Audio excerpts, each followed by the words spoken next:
Alhamdulillah wassalatu wassalamu ala Rasulillah Sayyidina Maulana Muhammad bin Abdullah wa ala alihi wa sahbihi wa la hawla la quwwata illa billah. Rabbi shrah li sadri wa yassir li amri wahlul 'uqdatam min lisani yafqahu qawli, amma ba'du. Untuk materi yang pertama ini saya akan menyampaikan fiqh siyam. Adapun materi dalam bentuk tulisan sudah saya bagikan dan bisa dibuka. Nanti kalau ada pertanyaan bisa disampaikan. Saya akan menerangkan pokok-pokok saja karena keterbatasan waktu. Yang pertama, puasa Ramadan. Orang yang wajib mengerjakan puasa Ramadan adalah semua orang yang sudah mukallaf, yang akil dan baligh. Anak yang masih belum baligh tidak wajib untuk puasa Ramadan. Namun demikian, bagi anak yang sudah berumur 7 tahun, laki-laki atau perempuan, maka wajib bagi orang tuanya untuk memerintahkan mengerjakan puasa Ramadan. Kalau orang tuanya membiarkan anaknya tanpa diperintah untuk mengerjakan puasa Ramadan, maka dia berdosa.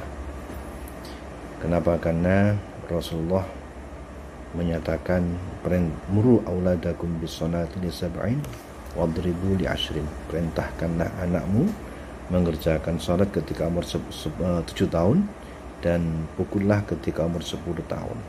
Sama dengan salat puasa. Oleh karena itu kata para ulama, apabila anak sudah berumur 7 tahun, maka wajib bagi orang tua untuk memerintahkan puasa.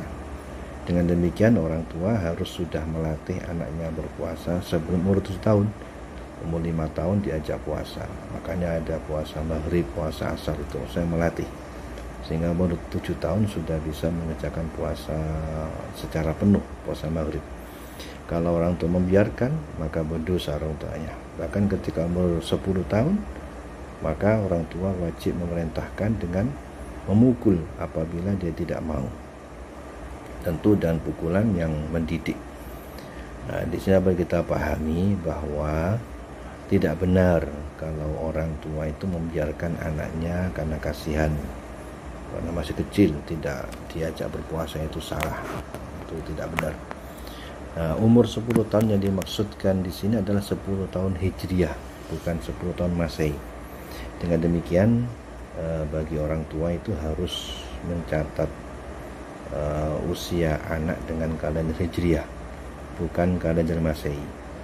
Kenapa? Karena ada beberapa kewajiban-kewajiban yang berkaitan dengan usia, seperti perintah untuk sholat, perintah untuk puasa, kemudian batas haid dan lain-lainnya. Adapun syarat dan rukunnya puasa, yang pertama, sebagaimana dalam ibadah lain, puasa wajib ada niat. Maka dalam puasa Ramadan wajib ada niat. Hanya bedanya, kalau puasa Ramadan niatnya itu di malam hari. Tapi kalau puasa yang wajib ya malam hari. Tapi kalau puasa sunat itu tidak harus malam hari. Bisa pagi hari sebelum matahari tergelincir, sebelum masuk zuhur. Tapi kalau puasa wajib seperti puasa Ramadan, puasa qadha, puasa kafarah, harus niatnya dilakukan pada malam hari sebelum masuk waktu subuh. Bagaimana niatnya? Niatnya biasanya dalam bahasa Arab, nawaitu shoma ghadin an adai fardi syahri ramadhani hadis sanati lillahi ta'ala. Yang perlu diperhatikan itu biasanya nunnya itu jangan dibaca fathah, baca kasrah.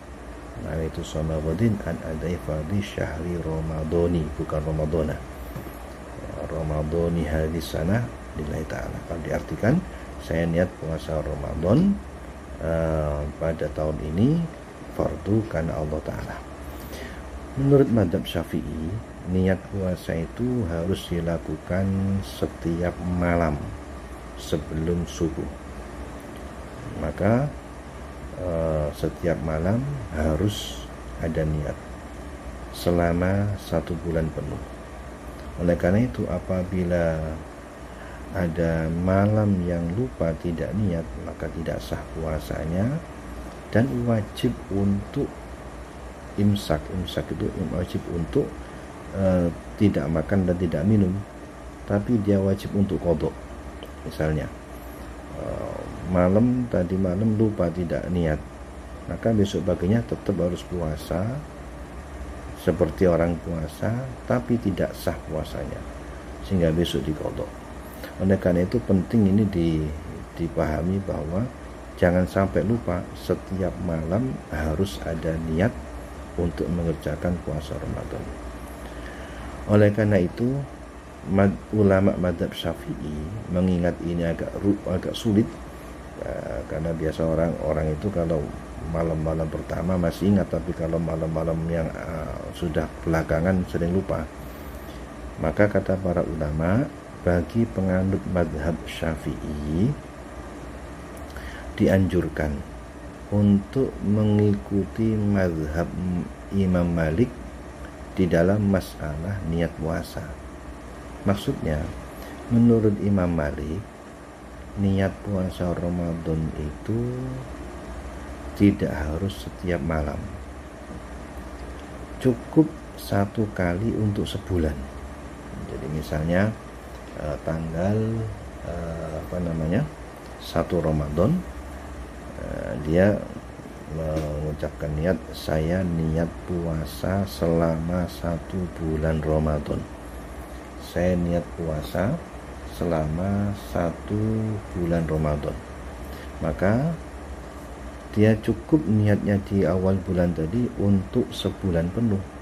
Jadi misalnya ketika di tengah-tengah bulan dia itu lupa tidak niat, maka sah menurut Imam Malik.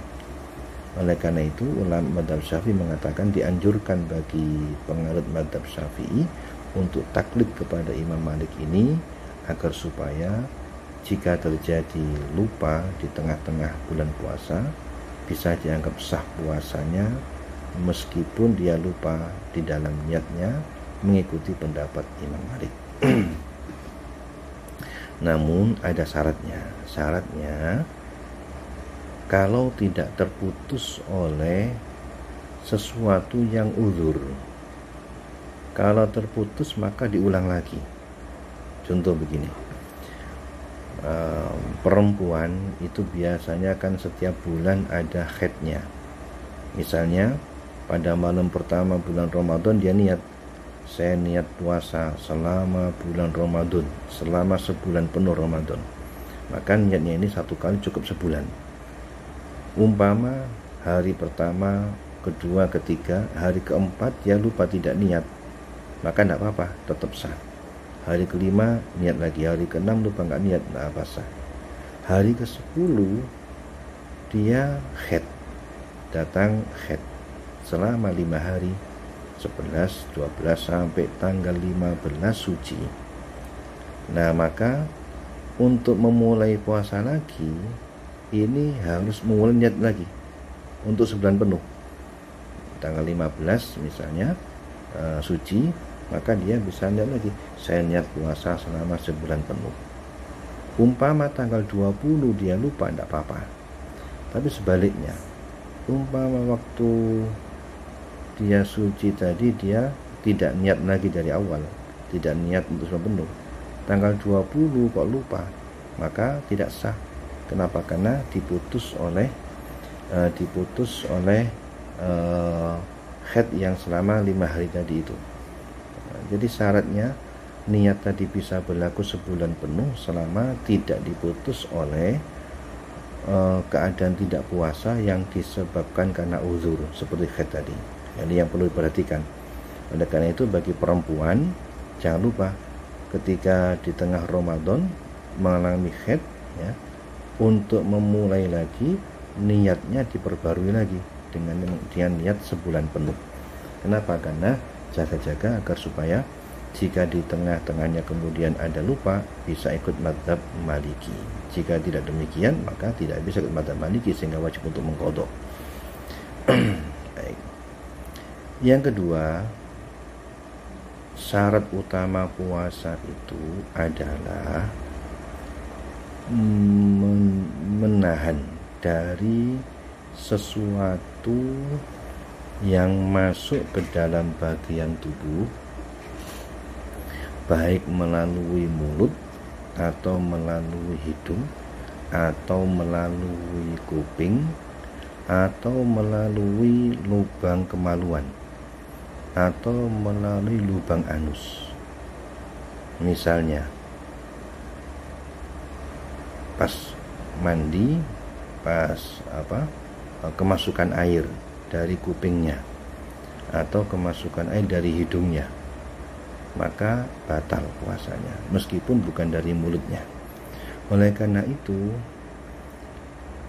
bagi orang yang sedang puasa dimakruhkan, makruh hukumnya, mandi dengan cara menyelam masuk ke air, itu mandi, hukumnya makruh. Kenapa? Karena berisiko kemasukan air. Kalau mandi tidak dianjurkan tidak menyelam. Bagaimana kalau kemasukan air karena mengerjakan wudhu? Kalau kemasukan air lewat kuping, ya, atau lewat kuping atau lewat hidung, karena mengerjakan sesuatu yang wajib, seperti pas mandi junub kemasukan air lewat kuping, pas wudhu kemasukan air lewat kuping, maka bagaimana? Maka ditafsir. Kalau hati-hati tidak sembrono, maka tidak batal. Contoh misalnya, pas mandi junub sudah hati-hati, mandinya tidak dengan cara menyelam, disiramkan pelan-pelan, kok kemasukan lewat kuping, maka tidak apa-apa, karena disebabkan karena mengerjakan pekerjaan yang wajib atau mengerjakan pekerjaan yang sunat. Misalnya seperti ketika akan wudhu kan disunatkan untuk berkumur. Nah, maka ketika berkumur, ketika mengisap air ke hidung, istinsyak, tetap disunatkan ketika puasa. Cuman yang awalnya dianjurkan untuk mubalaghah, untuk ketika dengan cara keras, tapi ketika puasa dianjurkan untuk pelan-pelan, tidak boleh keras. Kalau sudah hati-hati, sudah pelan-pelan kok kemasukan, maka tidak batal. Kenapa? Karena disebabkan karena dia mengerjakan perbuatan yang sunnah. Nah, yang perlu diperhatikan bagi perempuan, bagi orang yang puasa, apabila melakukan buang air besar atau buang air kecil. Kalau buang air besar, hati-hati, jangan sampai jarinya masuk ke dalam dubur. Kalau jari-jari masuk ke dalam dubur, maka batal puasanya. Oleh karena atau ada air yang masuk ke dubur. Oleh karena itu kalau pas cebok harus hati-hati, jangan sampai ada air yang masuk ke dubur dan jangan sampai jari-jari masuk ke dubur ketika cebok. Bahkan juga tidak boleh memutus kotoran yang sedang keluar. Pas tanah keluar kok diputus sehingga sebagian kembali ke dalam lagi, maka batal puasanya. Oleh karena itu, apabila buang air besar harus hati-hati. Sehingga kata para ulama, kalau memungkinkan sebaiknya jangan buang air besar ketika siang hari Ramadan, khawatir tidak bisa menjaga. Nah, begitu juga ketika buang air kecil, khususnya bagi perempuan. Bagi perempuan ketika buang air kecil, ketika cebok harus hati-hati. Jangan sampai jarinya masuk ke kemaluan, atau ketika menyiram itu airnya masuk ke kemaluan, maka bisa membatalkan pada puasanya. Demikian juga bagi orang yang sedang puasa itu dianjurkan untuk tidak melakukan suntik, karena suntik itu menurut jumhur ulama, kebanyakan ulama, hukumnya dapat membatalkan puasa meskipun ada khilaf di antara para ulama. Nah, dan bagi orang yang puasanya batal, baik itu disengaja atau tidak disengaja, misalnya tidak sengaja pas mandi, bukan mandi wajib, kemasukan ke kuping, maka meskipun puasanya batal, dia tidak boleh untuk makan dan minum. Dia harus tetap menjaga puasanya sampai maghrib, dan nanti kalau sudah selesai Ramadan wajib diqadha. Kecuali bagi perempuan yang sedang mengalami uzur, haid atau nifas, maka dia tidak boleh puasa, haram untuk puasa, dan tidak diwajibkan untuk imsak, tidak wajib untuk menahan makan dan minum. Boleh makan minum asalkan tidak sampai mengganggu kepada pengguna puasa yang lainnya. Nah, bagi perempuan yang memiliki kodok yang belum, memiliki tanggungan puasa yang belum dibayarkan dari tahun yang kemarin sampai masuk puasa tahun ini, kalau dia itu meninggalkan tadi dengan sengaja maka berdosa. Di samping berdosa, wajib membayar denda per harinya itu 1 mud beras atau 7 on beras yang diberikan kepada fakir miskin. Tapi kalau tidak disengaja, tidak berdosa, tapi tetap wajib diqadha pada setelah selesai bulan Ramadan, dan wajib membayar denda per harinya sama tadi 1 mud atau 7 on beras yang diberikan kepada fakir miskin. Ini penjelasan secara singkat hal-hal yang penting yang perlu diperhatikan berkaitan dengan kewajiban puasa dan syarat-syarat wajib puasa. Adapun selengkapnya bisa dibaca di materi tulisan yang sudah saya bagikan. Demikian, mudah-mudahan bermanfaat. Wallahul muwaffiq. Wassalamualaikum warahmatullahi wabarakatuh.